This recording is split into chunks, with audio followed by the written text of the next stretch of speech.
আজ আমি আপনাদেরকে বলবো যে এস দিয়ে শুরু নামের মানুষরা কেমন হন। জানুন তাদের বৈশিষ্ট্য সম্পর্কে। ইংরেজি বর্ণমালার 19তম বর্ণ হল এস। সাধারণত দক্ষিণ এশিয়ার দেশগুলির বাসিন্দাদের মধ্যে এস দিয়ে সন্তানের নাম রাখার প্রবণতা যথেষ্ট বেশি। তাই নামের শুরুতে এস যুক্ত মানুষ প্রায় দেখা যায় আশেপাশে। আপনার কোনো চেনা পরিচিত কারো নাম যদি এস দিয়ে শুরু হয়, তাহলে সে কেমন ব্যক্তি তা জানার কৌতূহল তো আপনার মধ্যে থাকবেই। আর আপনার নামই যদি এস দিয়ে শুরু হয়, তাহলে এই ভিডিওর মাধ্যমে জানতে পারবেন আপনি কেমন ধরনের মানুষ। তাই ভিডিওটি শেষ পর্যন্ত দেখুন। জীবনে নতুন কিছু করার ক্ষেত্রে এদের প্রচণ্ড ঝুঁক থাকে।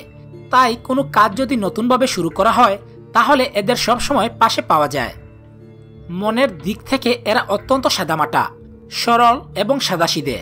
মনের মধ্যে সেরকম কোনো পেচ নেই। এরা সহজে বিশ্বাস করে নিতে পারেন যে কোনো মানুষকে।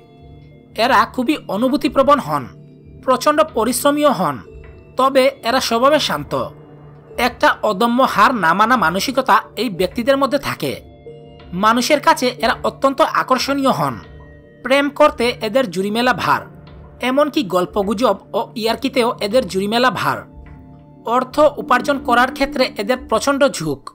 টাকার গন্ধ এরা যেখানে পায় সেখানেই ছুটে যায়। সব কাজ একসাথে করার দক্ষতাও এদের মধ্যে রয়েছে। এদের জীবনে চলার পথে অনেক রকমের বাধা বিপত্তি আসে, কিন্তু এরা খুবই ঠান্ডা মাথায় সব কাজ কাটিয়ে ওঠেন।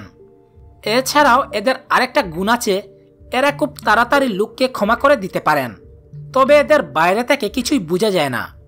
অতীত নিয়ে অনুশোচনা করা অথবা ভবিষ্যৎ নিয়ে তেমন একটা বিরাট পরিকল্পনা এদের কোনোটাই থাকে না। শুধুমাত্র বর্তমানকে কেন্দ্র করেই বেঁচে থাকেন এরা। ফলে এদের ঠিক লক্ষ্যে পৌঁছেও যান এরা। এরা একটু হুজুগে স্বভাব চরিত্রের হন। তাই কোনো হঠাৎ প্ল্যানিংয়ে এদের সবসময় পাশে পাওয়া যায়। এস নামের মানুষরা সঙ্গী হিসাবে খুবই ভালো ও নির্ভরযোগ্য। স্বামী প্রেমিক বা স্ত্রী প্রেমিকা হিসাবে এরা বিশ্বস্ত হন। এদের সবাই ভালোবাসে বলে নেতৃত্ব দেওয়ার ক্ষেত্রে এদের জুড়িমেলা ভার। খুব বুদ্ধিদীপ্ত মানুষ হওয়ায় এদের কূটনীতিবোধ চরম। তবে কখনো কখনো প্রচণ্ড রাগের কারণে এরা অনেক বিপদের সম্মুখীন হন। তো ভিউয়ার্স, এই ছিল আমাদের আজকের ভিডিও। ভিডিওটি কেমন লাগলো তা আমাদের কমেন্টে জানাতে ভুলবেন না। ভিডিওটি ভালো লাগলে তা সবার সাথে শেয়ার করুন। ধন্যবাদ।